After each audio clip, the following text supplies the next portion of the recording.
नमस्कार दोस्तों, कैसे हैं आप लोग। स्वागत है आप सभी लोगों का, आप सभी के अपने चैनल इंडियन स्पेशल एकेडमी में। आप सभी लोगों को पता है जितने सारे लोग सीटेट का एग्जाम देने वाले हैं, यूपी टेट का एग्जाम देने वाले हैं, सभी लोगों के लिए सीडीपी बहुत इंपॉर्टेंट होता है। अगर सीडीपी अच्छे से तैयार कर लेते हैं तो जानिए आपकी तैयारी बेस्ट हो जाता है। तो आज की इस क्लास में पार्ट 2 होने वाला है, क्योंकि हम लोगों ने टॉप 50 का सीरीज शुरू किए हैं। हर वीडियो में टोटल 50 क्वेश्चन को ऐसे सॉल्व करेंगे जिसमें उससे संबंधित सारे के सारे टॉपिक आपका कवर हो जाएगा। उससे रिलेटेड मिलता जुलता अगर कोई भी क्वेश्चन आपके एग्जाम में आता है तो देखते ही सारे क्वेश्चन को सॉल्व कर लेंगे। आज का पार्ट 2 होने वाला है। इस पार्ट में भी हम लोग टोटल 50 क्वेश्चन को सॉल्व करेंगे। टॉपिक वाइज हर एक चीजों को अच्छे से कवर करेंगे। एक बार इस वीडियो को पूरा देख लेते हैं तो सारी जानकारी आप लोगों को एकदम अच्छे से आसान भाषा में हो जाएगा। जिनकी तैयारी हो गई है वो सारे लोग इस वीडियो को पूरा देखना। क्वेश्चन को जैसे ही मैं बताऊंगा उसको सॉल्व करने की कोशिश करना, फिर लास्ट में आप बताना कि आपका क्वेश्चन कितने सारे सही थे।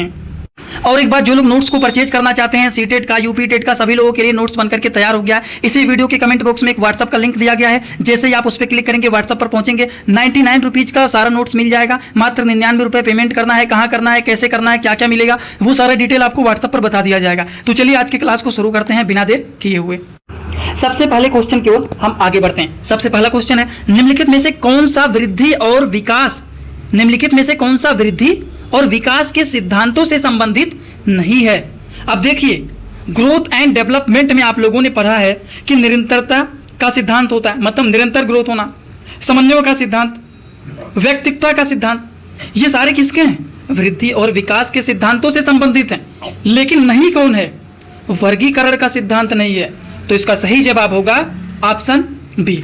ऑप्शन बी जो है इसका वो है करेक्ट आंसर। बात करते हैं अगले क्वेश्चन की। अगला क्वेश्चन जो है कि यह आवश्यक नहीं है कि उच्च बुद्धि लब्धि वाले बच्चे में भी उच्च होंगे। इसका सही जवाब क्या होगा? सृजनशीलता। चलिए बात करते हैं अगले क्वेश्चन की। उदाहरण, निरीक्षण, विश्लेषण, वर्गीकरण, नियमीकरण निम्नलिखित में से किस विधि का सोपान है? सभी लोग ध्यान से देखिए क्वेश्चन को और बताने की कोशिश करिए किस विधि का सोपान है। आगमन विधि का सोपान है। बहुत ही आसान क्वेश्चन है, आसानी से आप इसको सॉल्व कर सकते हैं। बाल मनोविज्ञान का क्षेत्र है। अब बाल मनोविज्ञान का क्षेत्र क्या है? सभी लोग बताइए। बाल मनोविज्ञान के अगर हम क्षेत्र के बारे में बात करें तो गर्भावस्था से किशोरावस्था की विशेषताओं का अध्ययन है। ऑप्शन डी जो है वो है करेक्ट। इसी तरह से हम बात करते हैं डैश डैश डैश छात्रों में रुचि उत्पन्न करने की कला है। अब इनमें से छात्रों में रुचि उत्पन्न करने की कला कौन सा है? शिक्षण है कि सहानुभूति है कि समृष्टि है कि प्रेरणा है? क्या होगा? प्रेरणा होता है। ऑप्शन डी जो इसका है वही है करेक्ट। जो लोग थोड़ा सा भी तैयारी अच्छे से बनाए होंगे, थोड़ा बहुत टॉपिक कवर है, वो लोग क्वेश्चन को आसानी से देख करके ऑप्शन को निकाल पा रहे होंगे कि हाँ ये ऑप्शन करेक्ट होगा। जैसे कि अगला क्वेश्चन है, ध्यान आकर्षित होने में डैश डैश डैश की प्रमुख भूमिका होती है। अब बताइए इनमें से किसकी प्रमुख भूमिका होती है? उद्दीपन की तीव्रता की प्रमुख भूमिका होती है। ऑप्शन ए जो है वही है करेक्ट। अगले क्वेश्चन की ओर हम लोग आगे बढ़ते हैं। तो अंतर्मुखी, बहिर्मुखी, उभयमुखी व्यक्तित्व का वर्गीकरण किसके द्वारा किया गया?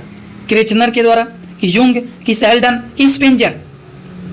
युंग के द्वारा।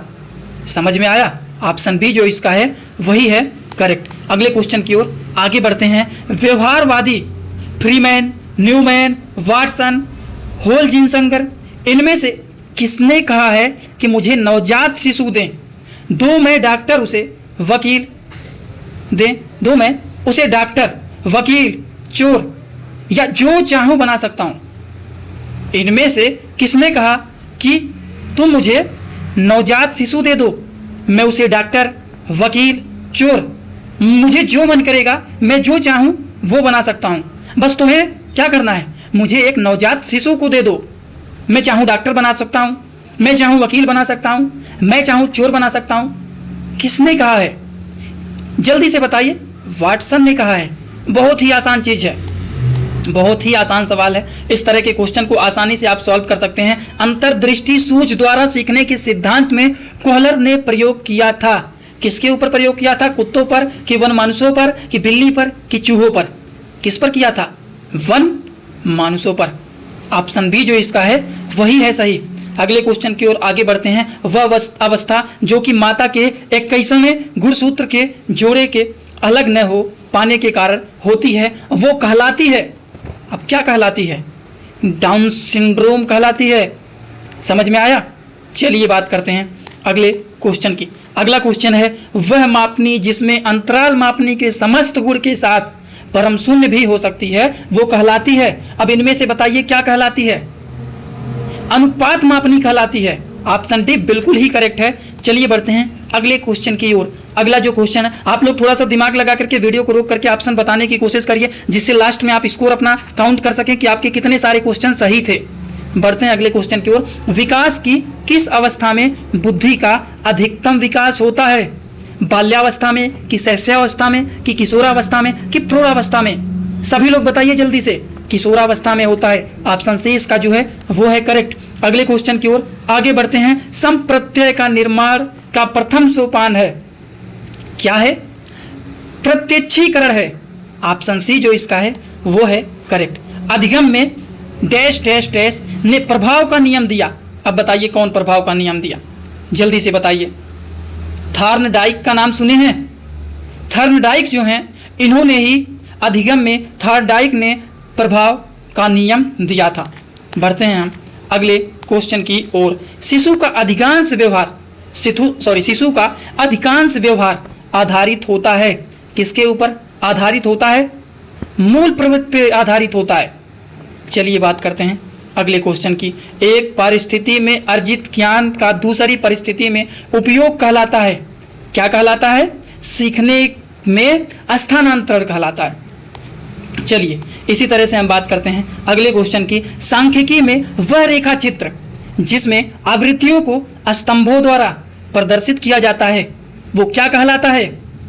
जल्दी से बताइए क्या कहलाता है? वो स्तंभाकृत कहलाता है। समझ में आया? समझ में आया कि नहीं? आपको सीधा सांख्यिकी से स्तंभाकृत बनाना है, बस टॉपिक आपको समझ में आ जाएगा। चलिए बात करते हैं अगले क्वेश्चन की ओर। अवधान के आंतरिक अथवा व्यक्तिनिष्ठ निर्धारण है, क्या है? सभी लोग बताइए। रुचि है, लक्ष्य है, अभिवृत्ति है। मतलब this question is correct answer option A हो जाएगा करेक्ट। चलिए बात करते हैं अगले क्वेश्चन की। चलिए बात करते हैं अगले क्वेश्चन की। अगले क्वेश्चन की हम बात करें तो ये है, फ्राइडस के अनुसार हमारे मूल्यों का आंतरिकरण में होता है, किस में होता है? पराहम में होता है। ऑप्शन सी इसका जो है वो है करेक्ट। चलिए बात करते हैं दोस्तों अगले क्वेश्चन की। अगला जो क्वेश्चन है वो है डैश डैश SOR किसके द्वारा प्रस्तावित किया गया है? बताइए किसके द्वारा प्रस्तावित किया गया है? वाटसन के, कोफका के, कोलहर के, कि गेस्टाल्टवादी मनोवैज्ञानिकों? अब बताइए आप इसका सही जवाब क्या होगा? वाटसन होगा और क्या होगा? बहुत ही आसान क्वेश्चन है। ऐसे क्वेश्चन को गलत करके आएंगे मतलब थ्योरी आपका थोड़ा सा भी नहीं तैयार है। अगर थोड़ा सा भी पढ़े होंगे तो ऐसे क्वेश्चन को चुटकी भर में आप सॉल्व कर लेंगे। प्रेक्षणात्मक अधिगम संप्रत्यय द्वारा दिया गया था, किसके द्वारा दिया गया था? बताइए। बैंडूरा के द्वारा दिया गया था।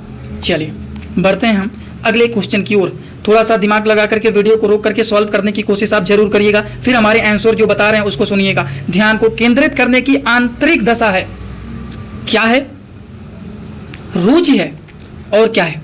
चलिए बात करते हैं अगले क्वेश्चन की ओर। अगला जो क्वेश्चन है वो है, निम्न में से किस विधि का उपयोग समृद्ध के मापन के लिए नहीं किया जाता है?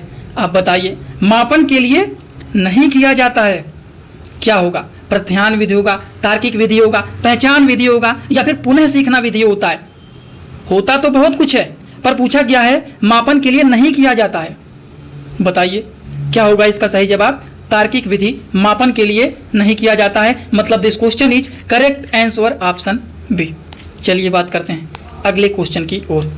अगला जो क्वेश्चन है, अनुभव द्वारा व्यवहार में परिवर्तन कहलाता है, क्या कहलाता है? सीखना कहलाता है। ऑप्शन बी इसका है वो है करेक्ट। बढ़ते हैं अगले क्वेश्चन की ओर। प्रासंगिक अंतर्बोध परीक्षण जिसको टैट बोला जाता है का विकास द्वारा किया गया था। अब एग्जाम आता है तो हमारा हालत क्या होता है? खराब होता है। परीक्षा की बात किया गया है ना, परीक्षण टेट का एग्जाम आता है, हमारा हालत खराब हो जाता है कि अब तो हम मर ही जाएंगे, एग्जाम नहीं दे पाएंगे क्योंकि हमारी तैयारी अच्छे रूप से नहीं है। तो इस क्वेश्चन का आंसर क्या होगा? मरे। मतलब ऑप्शन सी जो है वो है करेक्ट। बढ़ते हैं हम अगले क्वेश्चन की ओर। कक्षा शिक्षण में पाठ प्रस्तावना सोपान सीखने के किस नियम पर आधारित है? किस नियम के ऊपर आधारित होता है? वो होता है सोपान सीखने, मतलब तत्परता का नियम। ऑप्शन सी जो इसका है वही है करेक्ट। अगले क्वेश्चन की ओर हम आगे बढ़ते हैं। अगला जो क्वेश्चन है, मनोविज्ञान का शिक्षा के क्षेत्र में सबसे बड़ा योगदान है। सबसे बड़ा योगदान क्या है? मनोविज्ञान का शिक्षा से क्षेत्र में सबसे बड़ा योगदान के बारे में पूछा गया है, तो वो होता है बाल केंद्रित शिक्षा। चलिए बढ़ते हैं अगले क्वेश्चन की ओर। निम्नलिखित में से क्या मानव की ज्ञानेंद्रिय नहीं है? बताइए, मानव की ज्ञानेंद्रिय नहीं है। अब बताइए क्या नहीं है, जल्दी से बताइए, थोड़ा सा दिमाग लगाइए। ज्ञानेंद्रिय नाक है कि नहीं है, आंख है कि नहीं है, जीभ है कि नहीं है, लेकिन गला नहीं है। नाक से सुगंध लेते हैं, आंख से देखते हैं, जीभ से स्वाद लेते हैं। समझ में आया? ज्ञानेंद्रिय नहीं है तो गला होगा, मतलब इसका सही जवाब होगा वो होगा ऑप्शन ए। अगले क्वेश्चन की ओर हम आगे बढ़ते हैं। विकास के संबंध में निम्न में से क्या संबंधित नहीं है? इनमें से पूछा गया है विकास के संबंध में इनमें से एक ऐसा चीज लिखा गया है जो विकास से संबंधित नहीं है। बोलिए जल्दी से, आकार में परिवर्तन क्या विकास से संबंधित है? बिल्कुल नहीं है। तो this question is correct answer option D. सही बता रहा हूं कि नहीं बता रहा हूं? समझ में आ रहा है कि नहीं आ रहा है आप लोगों को? चलिए आ रहा है, बहुत अच्छी बात है। अब हम बढ़ते हैं अगले क्वेश्चन की ओर। अगले क्वेश्चन की बात करें, विकास की सबसे जटिल अवस्था है। विकास का सबसे जटिल अवस्था इनमें से कौन सा है? शैशवावस्था, शैशवकाल, किशोरावस्था, युवा प्रौढ़ावस्था, वृद्ध प्रौढ़ावस्था। जल्दी से बताइए। किशोरावस्था होता है विकास का सबसे जटिल अवस्था। अगर पूछा जाए तो किशोरावस्था होता है। इसी तरह से हम बात करते हैं अगले क्वेश्चन की। मैं कौन हूं? मैं क्या हूं? मैं भी कुछ हूं। आदि में ऐसी प्रबल भावनाएं विकास किस अवस्था में और इंगित होती है? किशोरावस्था में कि प्रौढ़ावस्था में कि पूर्व बाल्यावस्था में कि बाल्यावस्था में? तो ये किशोरावस्था में होता है। ऑप्शन ए जो है वही है करेक्ट। चलिए बात करते हैं अगले क्वेश्चन की ओर। कहा गया है मानव का विकास निम्न में से किस पर निर्भर करता है? जो मानव होता है उसका विकास जो होता है वो निम्न में से किसके ऊपर निर्भर करता है? ये तो टैग वर्ड पे आपका सारा क्वेश्चन सॉल्व हो जाएगा। सबसे बड़ा ऑप्शन किसका है? ऑप्शन डी का ऑप्शन डी जो है ये सबसे बड़ा लिखा गया है, मतलब यही सही हो सकता है। चांस तो 90% बन गया, 10% पढ़ लेते हैं। उसकी वृद्धि तथा वातावरण से मिलने वाली चीजें मानव के विकास के ऊपर निर्भर होता है। ऑप्शन डी जो है वो क्या है? करेक्ट है। बात करते हैं अगले क्वेश्चन की। अगला जो क्वेश्चन है, उच्च प्राथमिक स्तर के बालक की विशेषता नहीं है। विशेषता नहीं है डेटिंग करना। उच्च प्राथमिक स्तर के बालक की विशेषता क्या होता है? कार्यों को शीघ्रता से करना, विभिन्न प्रकार के व्यवहार का प्रदर्शन करना, सफलता को अनुभव करने की चाह रखना। ये सब तो क्या होता है? उच्च प्राथमिक स्तर के बालक की विशेषता होता है। लेकिन कहा गया है कि नहीं है, तो डेटिंग करना क्या है? बिल्कुल नहीं है। तो नहीं लिखा गया है, मतलब ऑप्शन 20 का जो है वही है करेक्ट। चलिए बात करते हैं अगले क्वेश्चन की। अगला क्वेश्चन कह रहा है निम्नलिखित अवस्थाओं में से डायटी एज किस अवस्था की प्रमुख विशेषताएं हैं? जल्दी बताइए क्या है? जल्दी बताइए आप लोग क्या है? इसका सही जवाब होगा ना कि पूरी बाल्यावस्था, ना कि किशोरावस्था, ना कि प्रौढ़ावस्था, बाल्यावस्था होगा। ऑप्शन बी जो इसका है वही है करेक्ट। बात करते हैं अगले क्वेश्चन की ओर। सर्वप्रथम मनोवैज्ञानिक को किसका विज्ञान कहा जाता है? सर्वप्रथम मनोविज्ञान को किसका विज्ञान कहा गया? आप बताइए। मन का कहा गया? बिल्कुल नहीं। चेतना का नहीं, सभी नहीं, आत्मा का कहा गया था। आत्मा का विज्ञान कहा गया था। ऑप्शन बी इसका है वो है करेक्ट। अगले क्वेश्चन की ओर आगे बढ़ते हैं। साइकिल सीखने के बाद स्कूटर सीखने में प्रशिक्षण का श्रेष्ठांतरण होता है। क्या होता है? धनात्मक श्रेष्ठांतरण। समझ में आ गया? चलिए अगले क्वेश्चन की ओर आगे बढ़ते हैं। प्रिंसिपल ऑफ साइकोलॉजी पुस्तक है। बताइए, प्रिंसिपल ऑफ साइकोलॉजी पुस्तक है William Good, William James, Watson, Goodnow. This question is correct answer William James. I hope आप लोगों को ये सारे क्वेश्चन अच्छे से समझ में आ रहा होगा। नहीं आ रहा है तो 2-3 बार देख लेना, आपको याद हो जाएगा। जैसे कि प्रश्नोत्तर बुद्धि का जनक कहा जाता है, प्रश्नोत्तर विधि का जनक कहा जाता है। किसको माना जाता है? प्रश्नोत्तर विधि का जनक माना जाता है। किसको माना जाता है? सुकरात को माना जाता है। किसको माना जाता है? सुकरात को माना जाता है। प्रश्नोत्तर विधि, प्रश्न को पढ़ने के लिए, पेपर को सॉल्व करने के लिए पूरा रात हम सुखी से नहीं रहेंगे, पूरा रात पढ़ेंगे। तो पूरे रात जब हम सुख से नहीं रहेंगे, पूरे रात जागेंगे, नींद को तोड़ेंगे, पढ़ेंगे, तो रात हमारा सुखी नहीं होगा। उसी को बोलते हैं, सुकरात को प्रश्नोत्तरी विधि का जनक माना जाता है। बढ़ते हैं अगले क्वेश्चन की ओर। अगला क्वेश्चन क्या कह रहा है? अगला क्वेश्चन क्या कर रहा है ये तो समझ में आ गया ना। ट्रिक के बेसिस पर समझा दिया हूँ आप लोगों को। चलिए बात करते हैं, प्रभाव का नियम प्रतिपादित किसने किया है? प्रभाव का नियम प्रतिपादित किसने किया? जल्दी से आप लोग बताइए। थॉर्नडाइक ने किया। चलिए बढ़ते हैं अगले क्वेश्चन की ओर। शारीरिक विकास की गति किस अवस्था में बहुत कम हो जाती है? बहुत कम हो जाती है पूछा गया है। किस अवस्था में बहुत कम हो जाती है? बाल्यावस्था में। बाल्यावस्था में कम हो जाती है। समझ में आया कि नहीं आया? चलिए आ गया तो अगले क्वेश्चन की ओर आगे बढ़ते हैं। किशोरावस्था की अवधि पूछा गया है। बहुत ही बेसिक क्वेश्चन है, इसमें आपको 2 से 3 सेकंड नहीं लगाना है, देखते ही क्वेश्चन को तुरंत लगा देना है कि 12 से 18 वर्ष। अगले क्वेश्चन की ओर आगे बढ़ते हैं। बाल विकास को सर्वाधिक प्रेरित करने वाला प्रमुख घटक कौन सा है? खेल का मैदान है। ऐसे ही सारे नोट्स आप लोगों को मात्र 99 रुपए में मिल जाएंगे। व्हाट्सएप का लिंक दिया गया है, उस पर क्लिक करेंगे। क्या परचेज करना है, कैसे परचेज करना है, क्या प्रोसेस रहने वाला है, क्या क्या चीजें आपको मिलेंगी, उसमें सारी बातें बता दिया जाएगा। आप लोग उसको देख करके अच्छे से समझ लीजिएगा, ठीक है ना। चलिए बढ़ते हैं अगले क्वेश्चन की ओर। ब्रेल लिपि से किसको पढ़ना चाहिए? बताइए किसको पढ़ना चाहिए? ब्रेल लिपि से किसको पढ़ना चाहिए? सभी लोग बताइए, बताने की कोशिश करिए। अंधे को पढ़ना चाहिए। समझ में आया? चलिए बढ़ते हैं। बाल अध्ययन का पिता कौन है? बाल अध्ययन का पिता कौन है? स्टेनले हॉल हैं। बढ़ते हैं अगले क्वेश्चन की ओर। अगला क्वेश्चन कह रहा है बाल्यावस्था में व्यक्तित्व होता है। बाल्यावस्था में व्यक्तित्व होता है, क्या होता है? बाहिर्मुखी होता है। चलिए बढ़ते हैं अगले क्वेश्चन की ओर। किस अवस्था में काम प्रवृत्ति नियम सतत पर होती है? बाल्यावस्था में होती है। चलिए आगे बात करते हैं अगले क्वेश्चन की। एक बच्चे की कॉपी में लिखने में विपरीत छवियां, दर पर छवि आदि जैसी गलतियां मिलती हैं। इस प्रकार का बच्चा लक्षण प्रदर्शित कर रहा है। अब बताइए क्या प्रदर्शित कर रहा है? जल्दी से आप लोग बताइए क्या प्रदर्शित कर रहा है? अधिगम में अस्कृतता के। चलिए अगले क्वेश्चन की ओर आगे बढ़ते हैं। विकृत लिखावट से संबंधित लिखने की योग्यता में कमी किसका एक लक्षण है? डिस्ग्राफिया का, कि डिसलेक्सिया का, कि डिस्प्रैक्सिया का, कि डिसकैलेक्सुलिया का? किसका होगा?